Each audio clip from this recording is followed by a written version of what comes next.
Hello, my friends. Welcome to The Movement with Dan Unitas. I wanted to talk today about somebody came into a men's support group that I'm a part of, and he was talking about being married for about 30 years, and he's in his 50s. He's worried about losing his marriage, and the wife he thinks he has not invested in himself. He kind of described the situation that his wife doesn't like who he is very much anymore, and he's worried about his wife leaving him. A lot of times in this situation, this is a very common situation when men reach out for a support group. They want to talk to other men, and they don't really have a lot of guy friends that they can kind of talk to about this stuff. So this is a very common situation. I gave him some support and some encouragement, and I wanted to kind of share the tips and tricks that I gave him. I think it's very important when a woman tells you that she is very not satisfied within the relationship and within the marriage. A man really needs to pay full attention to that and not poo-poo it, and realize that he needs to take some action. I think going to couples therapy is a great idea, but at the same time, I think once a woman communicates to you that she's not happy, if you're interested in saving the marriage, you got to be very proactive and start doing things right away. And so the tips that I gave him were meant to be very practical things that somebody could start doing right away.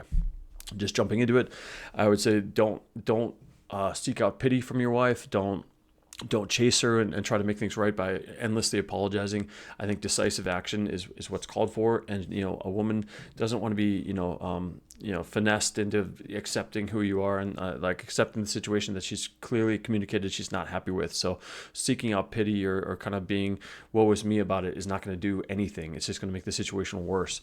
The second thing is I think it's very important for men to pick a hobby that they can be passionate about. I think men having something in their lives that they can kind of do that's outside of the relationship inherently makes the relationship better, because they are, they're filled up with a passion for something.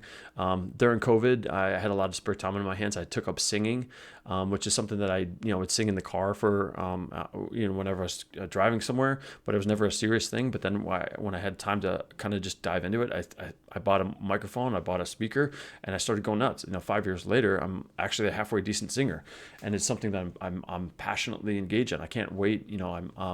Whenever I have a spare moment, I just flip on the mic and I just go to town singing karaoke. So it's something where you can focus your passion on, and you can kind of build yourself up and have something that you are able to. It builds you up, and I think women really find that attractive about a man that has something going on for themselves that's outside of the relationship. Another thing I think is great is the idea of training in martial arts. I think a lot of guys will maybe scoff at that if that hasn't been their inclination. But I did Krav Maga for like 2 or 3 years, and it was a big game changer for me. I think if men have like low self-esteem or low self-worth, or particularly if they are a man that has this kind of nice guy syndrome. I mean, nice guy syndrome is typified by the inability to set borders, set healthy boundaries with a spouse, or just stand up for yourself. I think training in martial arts can be a massive boon for a man's self-worth, self-confidence. When you're training and punching and kicking and defending against chokes, and you're doing elbows, and you're putting yourself in a hand-to-hand combat situation. You get used to defending yourself. You get used to standing up for yourself. You learn your own strength. You get to test your strength against other people. So it's a big, mentally you're leveling yourself up and becoming more robust as a man, and it's more masculine. And I think women, a lot of people will talk about how women test men, or women will, kind of push on men, and they actually want the man to kind of push back, or, stand up for themselves, or, at some point say enough is enough on something, and not in the sense of putting a woman in their place, but being, caring about the relationship and understanding that maybe she's testing him because it's coming from a place of insecurity within the relationship. And some people will say that, with a woman, if a woman tests a man and he's not able to stand up to her, then that's a sign for her that maybe he wouldn't stand up for her in, if there was somebody else that he would have to protect her from. And so, I do think, these are, some people might say that these are operating under outdated models, and that's not the way things are anymore. I think there is something to it. I think that women appreciate and have a respect for men that have strength and the ability to stand up for themselves. And of course, standing up for the family in the interest of the family. So yeah, I'm a big believer in doing Muay Thai, Krav Maga, or Jiu Jitsu for men. When I was doing Krav Maga, my partner was a doctor in his 60s, my training partner. So we would be, choking each other and punching the pads and all that kind of stuff. So there's men and women that do these things, and it's open for it's very inviting for people of all ages and abilities. So, if no matter who you are, this guy's in his 50s, I would say, get into the gym and start, start leveling yourself up in that regard. Another thing I would say is either adopting maybe weightlifting or running, right? So with running, I think running can put you on a journey. If you train for a marathon, or if a marathon's too much and you train for a half marathon, it's effectively you're setting a goal of down the line, and then you're spending months and in a commitment to physical training. You have to plan. You have to focus on your the food you're putting in your body. You have to come up with a meal plan for giving yourself fuel for the race. But running also gives you a lot of time to meditate. You're on the road for a long time. You go on hour-long runs, and you have a lot of time to think about your life and kind of think about what's important. And so I think running is a great way, if you're kind of stuck in life, or you kind of need to make a move in your life, to get out there and start running. It's great for your health, and it's great for your mental well-being as well. And in terms of weightlifting, I think, a lot of times, weightlifting is a great way to add muscle to your body and just feel better about yourself. And I also think if there's any sort of it can kind of get you focused on your body again. And if you're, weightlifting even for a short time, if you start within a month or 2 months, you can look in the mirror and see, the differences. And if you're more conscious of your body, that can kind of reignite the forces of passion and desire, and can kind of get things going again romantically within the relationship. And your wife would absolutely notice all of a sudden if you're coming across there's more strength in your arms, and she's seeing aesthetically the changes.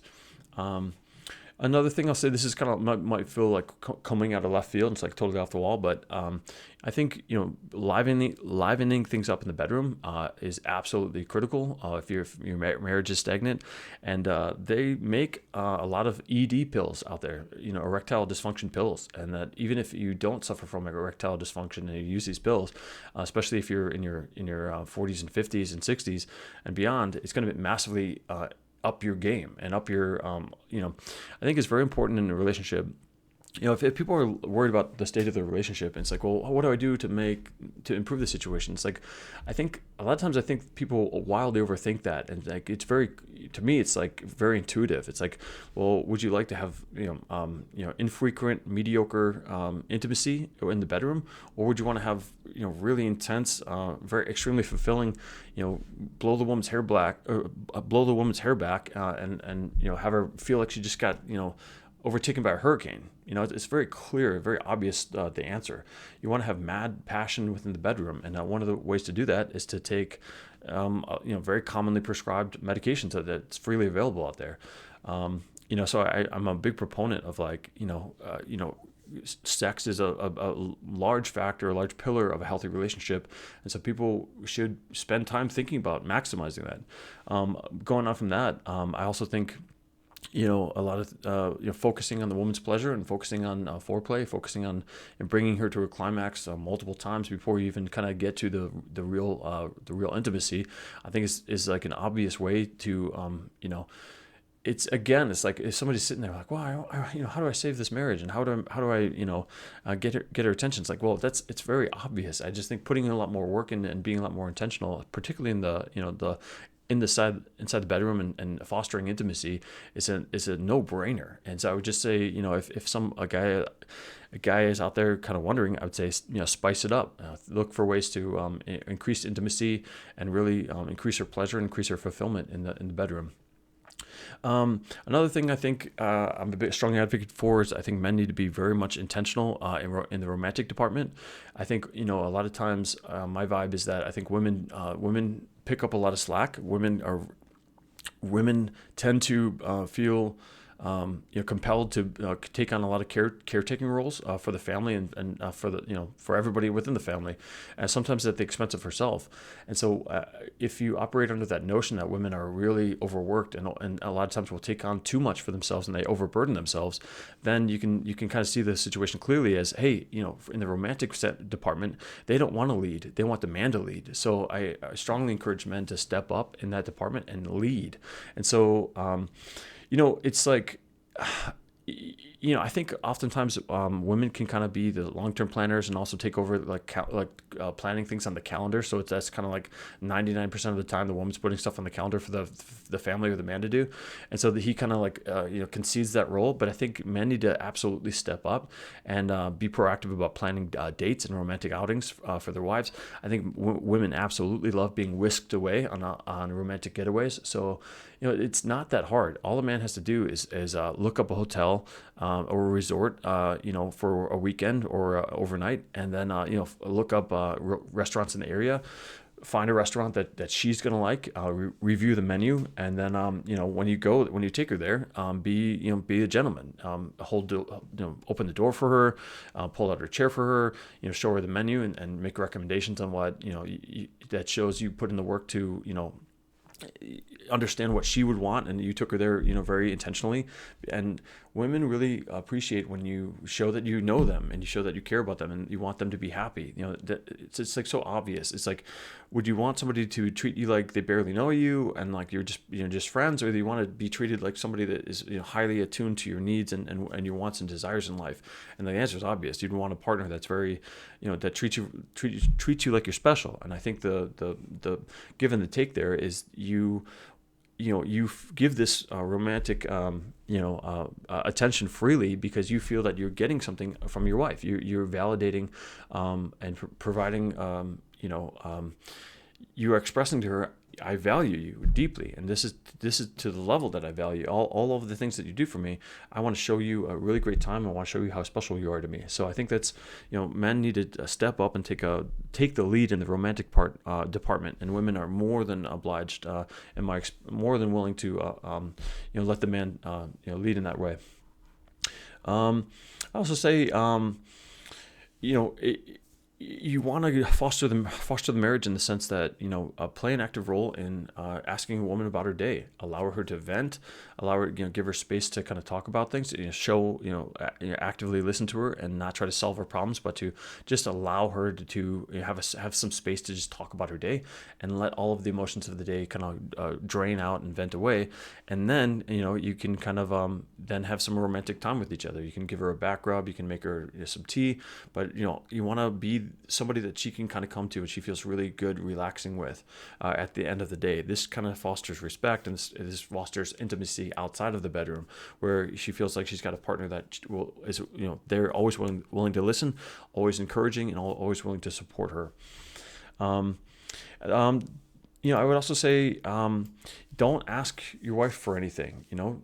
In the sense of, this is a process that I think you as a man want to engage in to level yourself up and be proactive about these things. All of these tips are not things that are just like, hippy dippy or like in the ethereal. You can actively just start doing these things. Going back to another thing I wanted to say is, something I do all the time is I buy my wife flowers. I buy my wife flowers every month, and I present them to her. I go and make a special trip out to the store. I come back, I present them to her. I say, "Honey, I love you," and that for me, what that means to show to her is that I value you. I'm committed to you, and it's a renewed commitment every single month. And it's basically a thank you for everything that you do, and it shows her that I am. Seeing her and I appreciate her, and it's just I want to get to the point where when we're old and gray, where she can look back on all of the years of our marriage and say, yeah, my husband without fail every month he showed up and gave me flowers, because he loved me. That's the type of husband that I want to be, and I think I strongly advocate for men to be adopt these. What kind of marriage do you want at the end of the day, 10 decades from now? What do you want your wife to say about you when looking back? You were absent, you didn't invest in yourself. No, she wants to see a dedicated and loyal husband that appreciates her, right, and treats her with love and respect. Another thing, this is just like also comes outside of this discussion, but I think I feel very strongly about for men is that men need to define their values and live by them. You need to adopt a code of conduct, because if you don't have things defined in terms of what you're doing, you can very easily kid yourself. I think this is a harsh kind of thing I'm about to say, but they often say that the road to hell is paved with good intentions. So for me, it's like, good intentions aren't enough. You have to follow through with action. And so the way to do that is to define what your code of conduct is, and to follow them. I always tell people my code of conduct, my value system is I want to treat people with love and respect and kindness. And so every single day, if I have an issue with my family, and I have a dust up, and I speak harshly to my wife or my kids or whatever, I can come back and say, okay, well, did I treat them with love? No. Did I treat them with respect? No. Did I treat them with kindness? No. So then I realize, okay, it's on me. No matter what the situation happened, I am in control of myself, and I have my standard, and I didn't meet my standard. So I need to address it, and I need to go to my wife or my kids and say, hey, look, I screwed up. This is not how I wanted to treat you, and I'm sorry, and I'm going to endeavor to treat you better in the future with love and respect and kindness. So constantly, having this code of conduct for yourself, I think it's a very masculine trait, and I strongly encourage men to adopt either this code of conduct or create their own. But you have to have a standard of values that you live by. Otherwise, you can convince yourself of anything. You say, well, I'm a pretty decent dude, but in actuality, looking back, if you don't have a metric to judge yourself by, then things get very floaty, and you don't want that. So yeah, I just want to close up on this video. I've given some kind of practical tips of just how a man can kind of like save his marriage, and things that he can do to kind of like level himself up. I think as men, we need, when a woman tells you, I'm not happy in this relationship, that is the time for action, and that is the time for not to quibble and argue. You're not going to argue out. You're not going to argue yourself into a good marriage. So when a woman is telling you, hey, I'm not happy, you're not doing it for me, a man needs to decide, am I in this relationship or am I not? And if I want to keep this relationship and I want to save this relationship, then it's go time. And it's a time for men to step up and be proactive and start addressing, start leveling themselves up as a man. And at the end of the day, if the marriage doesn't work out, well, everything that you've done to level yourself up is not wasted work. And so a lot of times in men's support groups, once a woman has kind of told a man, hey, I'm thinking about a divorce, sometimes unfortunately it's too late. And so no matter what the man does, they're going to lose the marriage regardless. And so when it gets to that point, a lot of men ultimately have to come to grips with the notion of, I'm just going to focus on me, and I'm going to focus on leveling up myself. I'm going to put in the work. I'm going to, process past traumas. I'm going to overcome them. I'm going to heal from them. I'm going to, look at my life and look at how I've treated people. I'm going to, hold myself accountable for that. And ultimately I am going to become a better person, a better man. And whether that man is in this marriage or whether that man is, I am that man after this marriage, it's irrelevant. They still find value in putting in the work. And I think a lot of men arrive at that mindset because you can't force somebody to love you. You can't force somebody to want to stay in the marriage. And so, I tell men all the time, you have to realize that you can't control somebody else. You can only control what you do. And so knowing that, the mature and the logical thing to do is to make yourself the best version of yourself that you can be.